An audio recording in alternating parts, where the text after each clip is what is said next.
o mais importante, de certa maneira, né, para a clínica, não é tanto, né, o que uma pessoa é, mas qual é a direção que ela está indo. Que esse se autom, né, qual é a direção, né, que o desejo, né, qual é a direção, né, que o panorama pulsional move.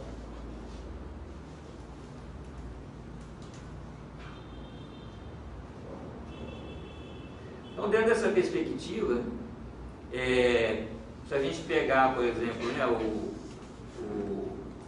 o Édipo, né, o mito de Édipo, o mito de Narciso, a gente pode ter uma leitura de Édipo, por exemplo, da tragédia, um discurso trágico, né? Olha o que aconteceu com Édipo. Acabou matando o pai, né, e desposando a mãe. Isso é uma tragédia. Como também a gente pode ter uma leitura, vamos dizer, simbólica, uma leitura que é a proposta do mito. Que o Édipo ele tinha que matar o pai, né? Ele tinha que desposar a mãe. Isso era uma contingência. Como é uma contingência humana. Cada um de nós, de fato, né, tem que matar o seu pai ideal e desposar a sua mãe, né, ou seu pai, nos outros homens ou nas outras mulheres. Então, vamos dizer, Édipo, né, não pensa só essa perspectiva, vamos dizer, do sintoma, mas ele tem a perspectiva, vamos dizer, dessa solução,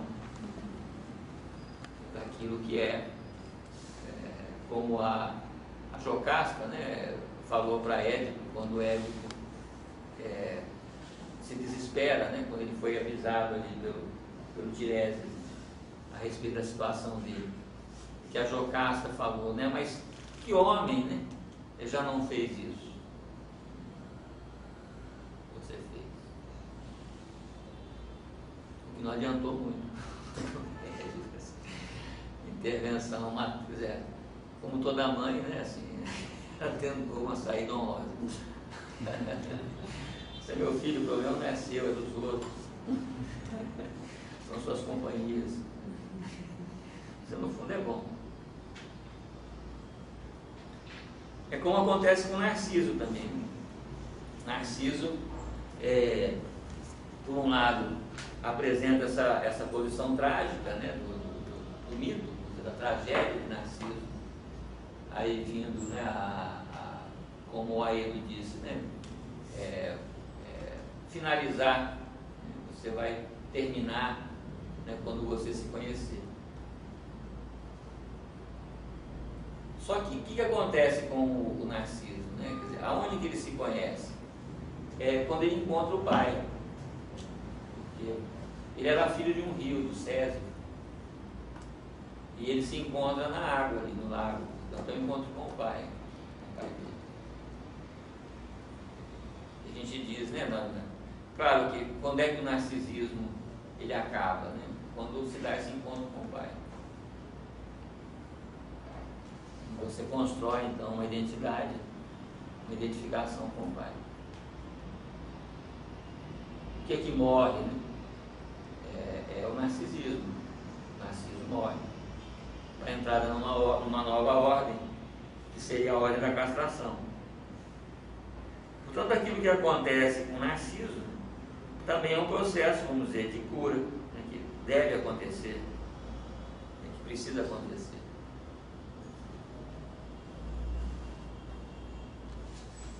Então, quando a gente vai lidar, né, com a ideia de cura, a gente tem que saber sobre essas variações, ou seja, em que direção esse sujeito está indo, esse desejo inconsciente, ele vai em que direção? Qual é o que o Lacan vai dizer, a direção da cura? Da onde que, como surfistas, né, ele tem que saber assim, qual é a direção que a onda está indo. E se você for numa direção contrária da onda, você leva uma vaca. A onda não vai deixar. Se você quiser conduzir uma pessoa, né, uma direção contrária ao movimento desse desejo inconsciente, né, não vai adiantar. Qual é essa direção? Qual é essa tendência? Sempre se... qual é como vai dizer o Winnicott, né? Será que essa direção é na direção de um self, vamos dizer, verdadeiro? Né? Esse movimento, né? Essa crise é contra um falso self?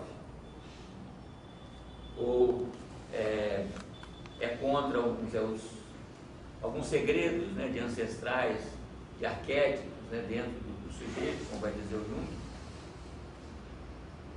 Ou é uma tendência, vamos dizer, ética, né, se embatendo com a moral, alguma coisa que combate um senso moral, mas faz parte, vamos dizer, de um desejo desse sujeito. Então, sempre que se vai falar, né, em cura, a gente sai, vamos dizer, dessa ordem da generalidade. A maior parte por exemplo, os chineses, né, eles têm a ideia do movimento que eles chamam, né? Então, cada pessoa, ela tem umas certas tendências, né, tanto que determinam, né, o tipo de doença que as pessoas têm, como também o tipo de cura, né? Você não trata todo mundo igual.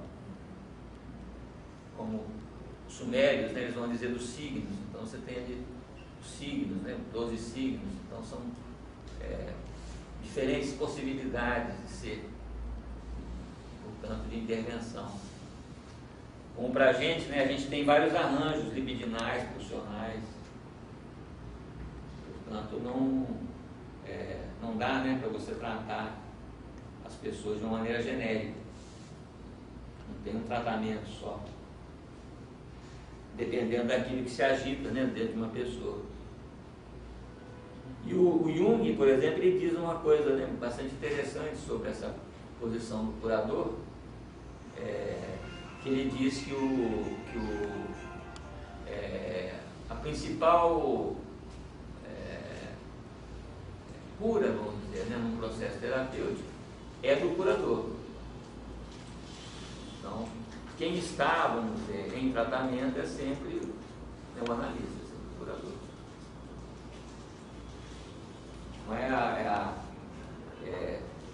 Não porque é só se, quando, né, o analista ele se dispõe, vamos dizer, a entrar em contato com um tipo de inconsciente, o tipo de situação, né, que aquele tratamento evoca nele, portanto, atravessar o seu hábito pessoal, que, né, o analisando, ele vai atrás, ele vai junto.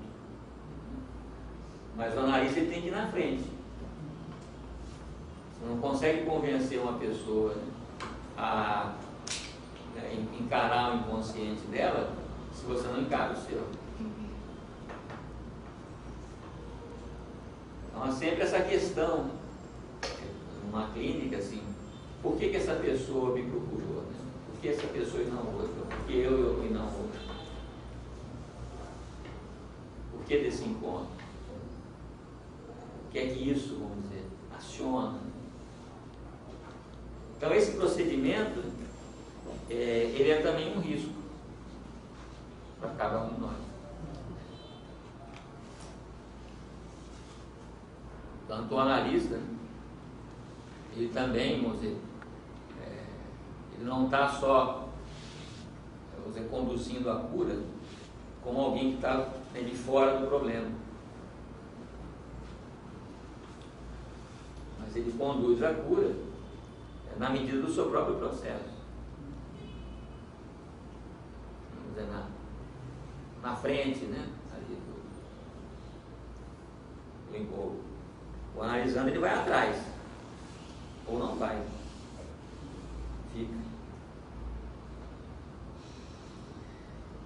E agora, esse sentido, né, de suplência que o Freud traz, né, o Lacan traz mais especificamente, ele significa o quê? Né? O Lacan ele fala de suplência, de sintoma com H. Sintoma.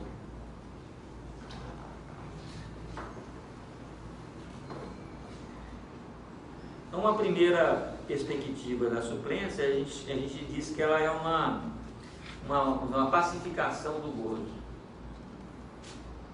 Ou seja, são maneiras de acomodar uma situação. Como uma forma de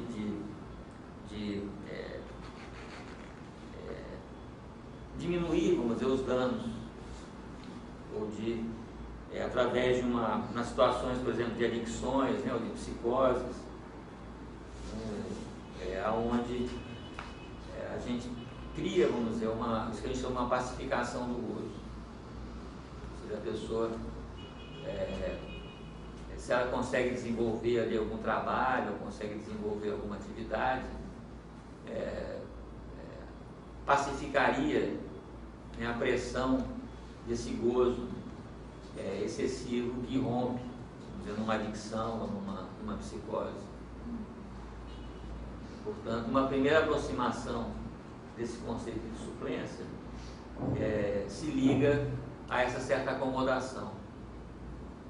Você apaziguar, né, uma situação. Como o Freud fala na Befriedigung, essa pacificação pulsional.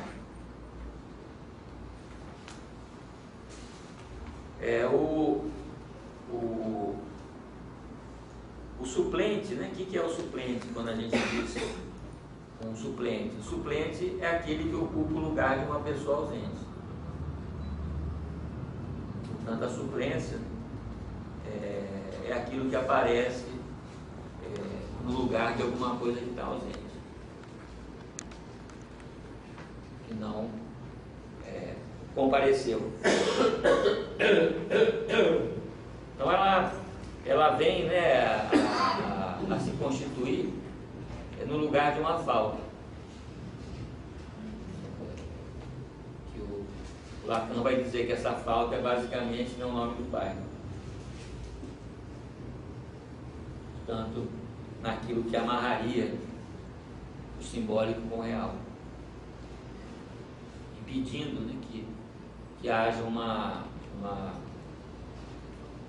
crise, vamos dizer, nos registros, uma soltura dos registros. Então, cria um nó.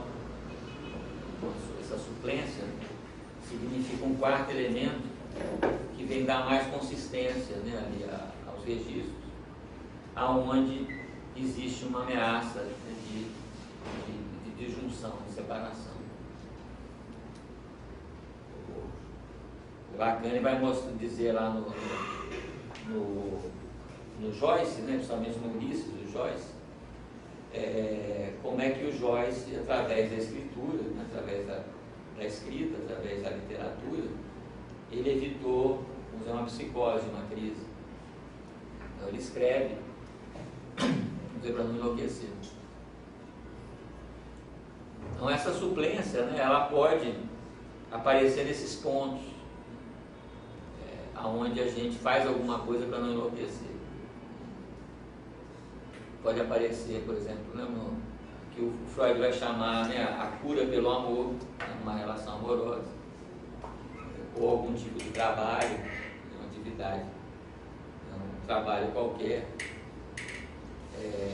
ou algum tipo de atividade, né, como ali no Joyce, né, na escritura, em situações, né, de adicções, por exemplo, de dependência, ou, né, o que a gente chama da identificação com o sintoma.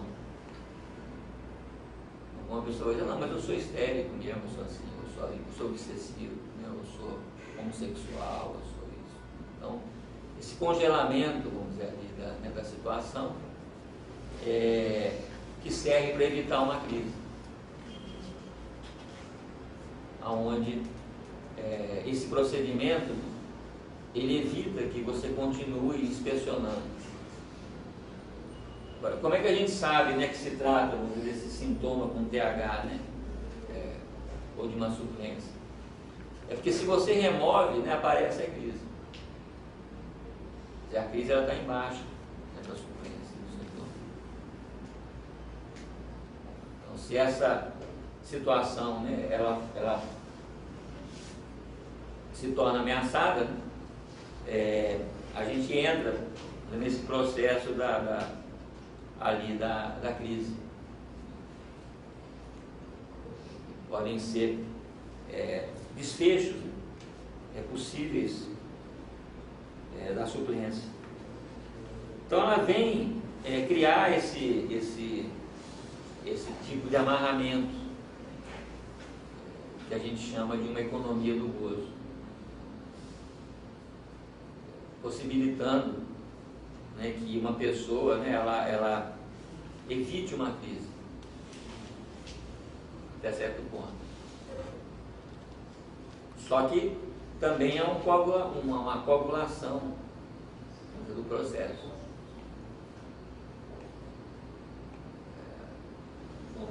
Uma das saídas, né, comuns das adicções, por exemplo, é a pessoa ela se tornar, entrar ali para a igreja, né, e sair por aí pregando, né, ou convertendo as pessoas, ou ali, né, nos núcleos do AA, do NA, que a pessoa ela vai ajudar os outros.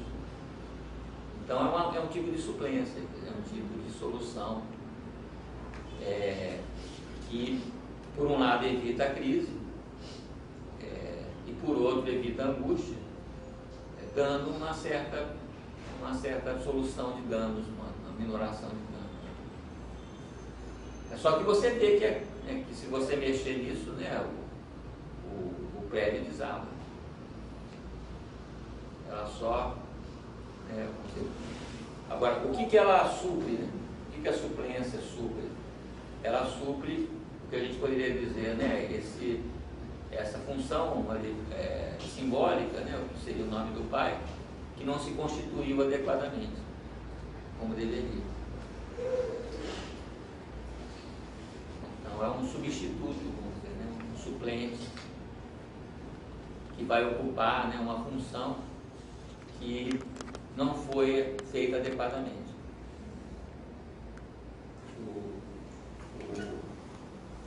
O Joyce, né, faz ali com a literatura, o Winnicott, ele diz que o Jung, por exemplo, também faz isso.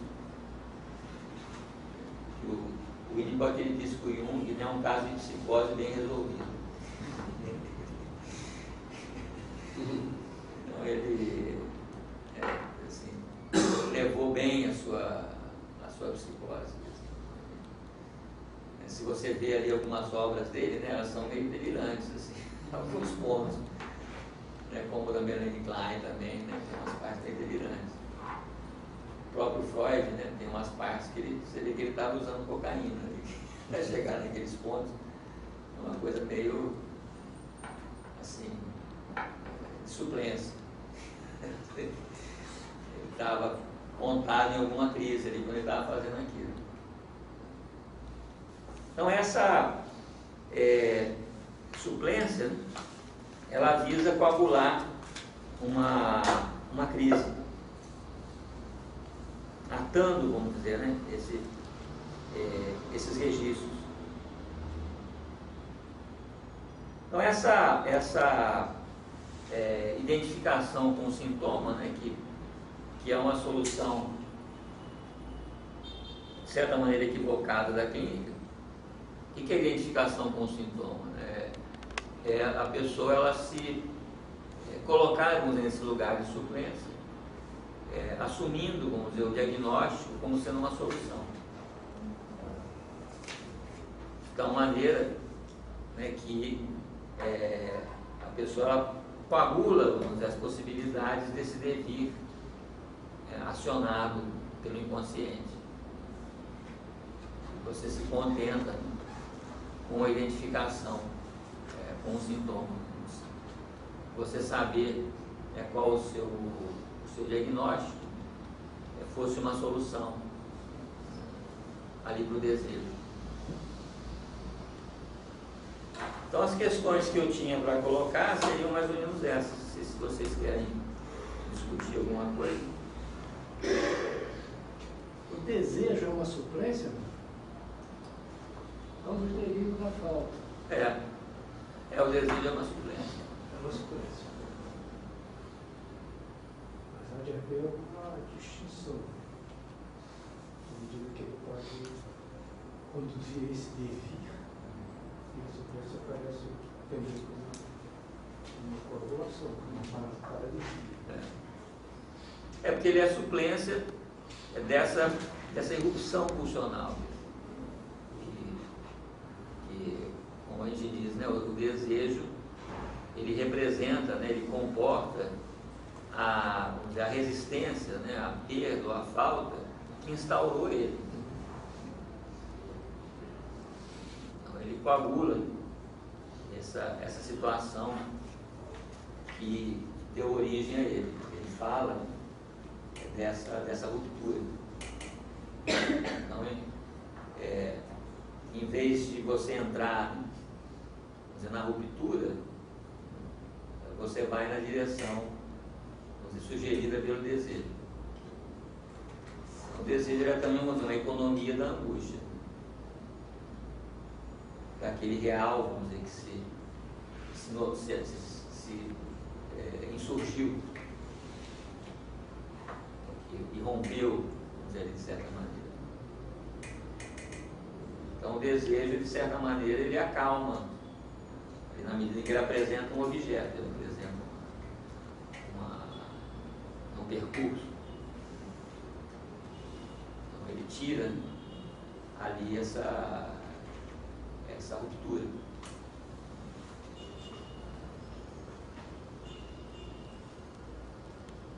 Como o próprio sintoma, né?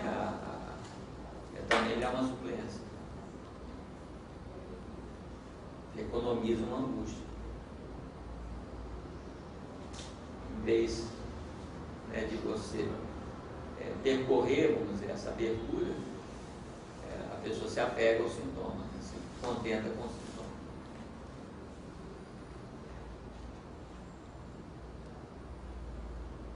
Com a própria análise, ela pode ser uma suplência.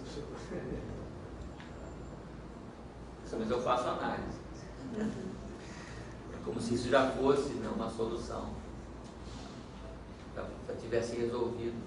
Ou já fiz, né? Não, mas eu já fiz análise. Então, está resolvido. Socialmente, acho que isso é colocado, assim, né? A escola, né? Ela demanda muito, assim, isso, dar o diagnóstico, porque daí... então está explicado tudo, né? Você tem uma diretriz, né? Todo mundo meio que acomoda, né?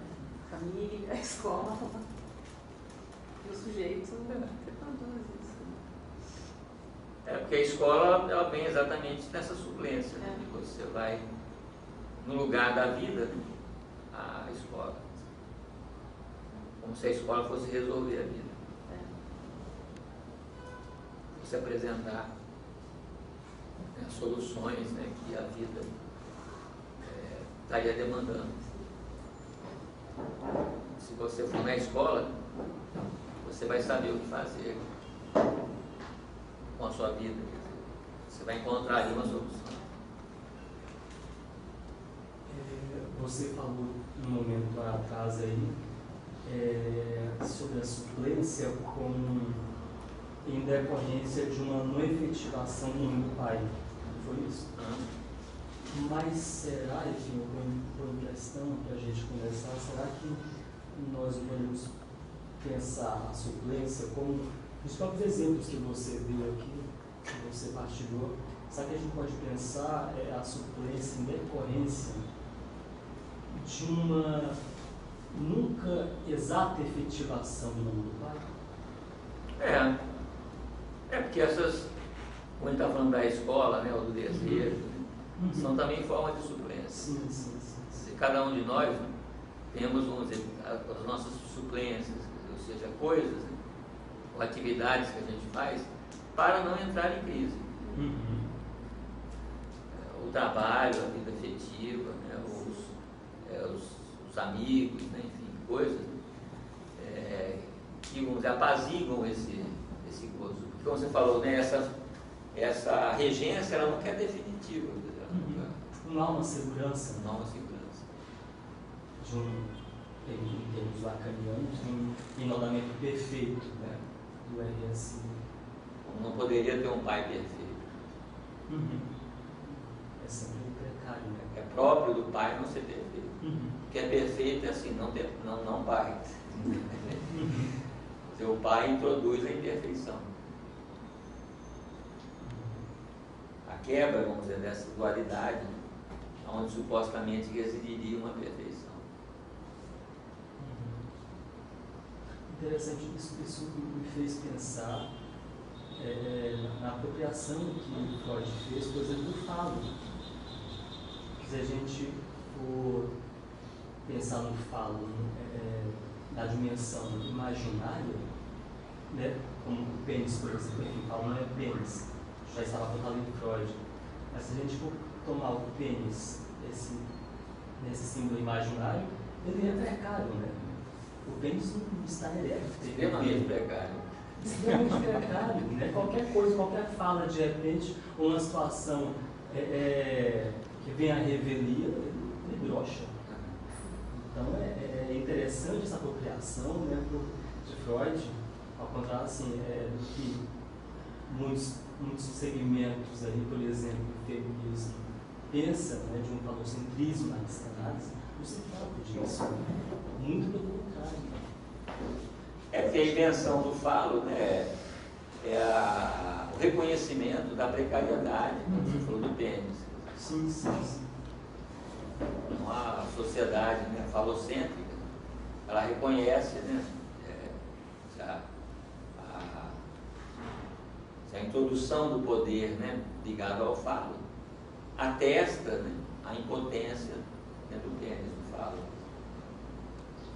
Como o meu bisavô, né, que era anarquista, ele dizia que assim, quando uma pessoa ela não sabe fazer nada, a gente dá poder para ela. Aí você não sabe fazer. Assim. Assim, então, o poder assim, atesta uma impotência. Como falo, né, ele atesta essa incompletude do pênis. Por que esse falo imaginário, né, seria o pênis sempre ereto? Porque ele não está sempre ereto. Senão você não tinha o imaginário seria desnecessário. Então ele fala, né, dessa incompletude. Mas o falo se viu como a constituição permanente de uma suplência para a ausência dele. Representado lá na ausência que tem na mulher. Né? Imaginariamente. Agora, por que é imaginário? Né? Exatamente porque falta no real. Essa intervenção do imaginário é para suprir essa incompletude no real. Porque você não tem essa garantia, vamos dizer ali, né, de potência, que todo homem conhece bem. Pode falhar a qualquer momento, que se inventa, vamos dizer, essa questão toda do machismo, né, do macho, dessa potência. Que, obviamente, que as mulheres, como não passam por isso, elas não precisam de nada disso. Passa de outros modos mesmo. Que é o que o Lacan chama do gozo feminino, né? O gozo outro gozo. Que é um gozo constante, por exemplo, não tem essas interrupções que a gente está submetido.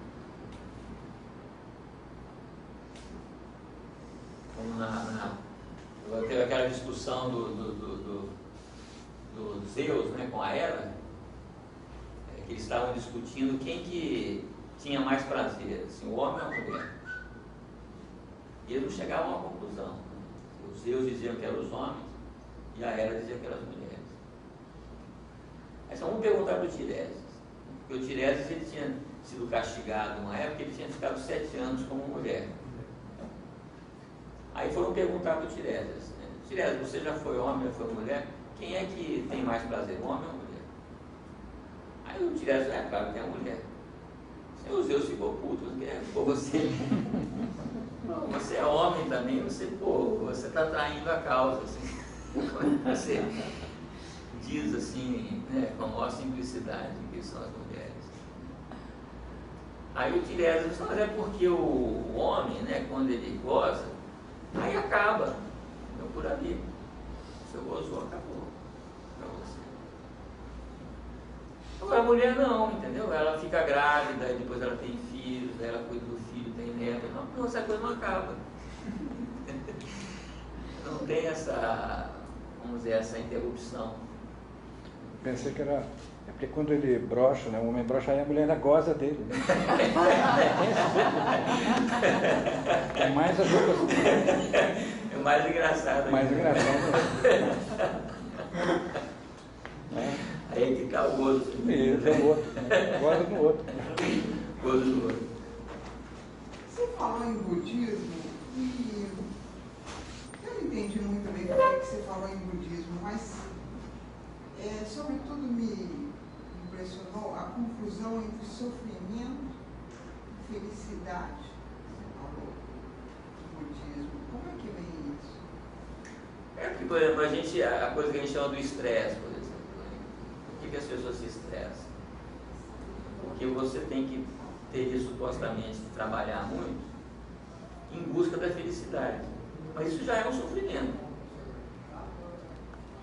Esse processo no qual você estaria procurando, né, na nossa perspectiva, a felicidade, a via dela, né, é uma via sofrível. Então, o apego, né, para o budismo, o apego às coisas, é uma causa de sofrimento, não é uma causa de felicidade. Então, por isso que eles dizem que a gente confunde a via, vamos dizer, que a gente costuma ter, né, para a felicidade, é uma via de sofrimento. Sei, mas por que você falou do budismo dentro do contexto psicanalítico? É por essa questão da racionalidade, né, que a sociedade ocidental, né, ela tem essa perspectiva racional. Só que a oriental também ela tem uma racionalidade, ela também tem os seus focos, vamos dizer, de racionalidade. E uma delas é o budismo, que tem essa visão que se você seguir esses preceitos, né, esses preceitos racionais, aí você vai ficar bem, você vai ficar em paz. Só que são preceitos também racionais. Não está muito longe disso, né? No budismo. Jorge, a sua ereção vai ter que ser... Tem necessidade É porque de organização. Isso que você falou agora, a ereção, é que eu trabalho ali com o pessoal japonês, né? O japonês ele não tem a palavra o L, confunde com R. Então eles ficam contentes quando vai falar que tem eleição, porque eles falam eleição, né? Ano de eleição. Aí tem eleição só de 4 em 4 anos, né?